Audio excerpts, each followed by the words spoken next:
Ons sien dikwels dinge wat verkeerd is in ons lewens, soos bye by blomme. Maar omdat dit vir ons klein of onskuldig lyk, sien ons dit maar oor die hoof.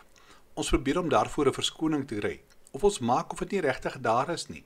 Maar omdat sonde in sy hart rebellie teen God is daar nooit so iets soos 'n klein sonde nie. So gou word iets wat na iets kleins lyk, baie groot.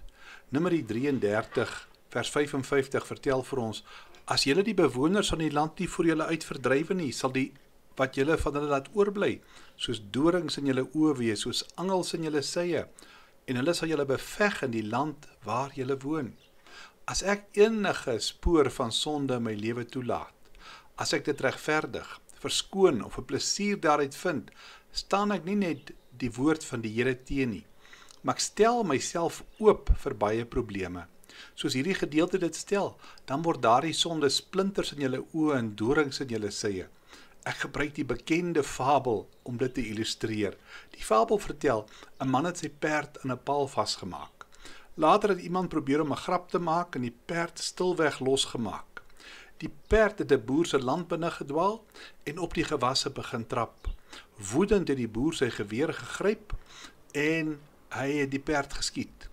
Toe die perd sy eienaar sien wat gebeur het, was hy net so kwaad. Hy het sy eie geweer geneem en hy het die boer uit wraak ook geskiet. Die boer se vrou wat haar man dood sien, het 'n byl opgetel en die perd se eienaar doodgemaak. Toe die eienaar se seun, gedryf deur woede, die boer se vrou weer doodgemaak. Die bure was verskrik oor al die bloedvergieting. Hulle het teen die jongman gedraai en sy huis op die grond afgebrand. Nou waar het hierdie ding begin? Toe die mense die een wat die grap gemaak het vra hoekom hy dit gedoen het, het hy kalm geantwoord: ek het niks gedoen nie, ek het net die perd losgelaat. Die duiwel hoef nie te veel te doen nie. Sonde groei en verwoes. Hy ken die boosheid wat reeds in mense harte skuil. Daarom is dit so belangrik om 'n herder te hê. Iemand wat saam met ons leef en ons deur sy woord lei. Mense is so skape, want ons is hulpeloos en geneig om in die moeilikheid te kom. Daarom moet Dawid se ontdekking ook joune wees. Die Here is my herder. Jesus Christus beskryf homself as die goeie herder.